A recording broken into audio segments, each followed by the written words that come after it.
பார்க்கும் பார்வை அவனாகும், அந்த பார்வைக்கு ஒளியும் அவனாகும்.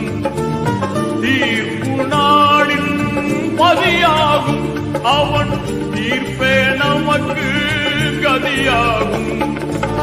கேட்கும் கடமை நம்மிடத்தில், கேட்கும் கடமை நம்மிடத்தில், கொடுக்கும் உரிமையோ அவனிடத்தில். அந்த தூயோன் ரஹ்மானை தொழுதிடுவோம்,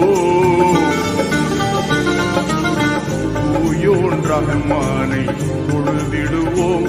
அவன் திருக்குர்ஆன் வழியில் நடந்திடுவோம். எல்லா புகழும் இறைவனுக்கு, அல்லாஹ் ஒருவனே துணை நமக்கு.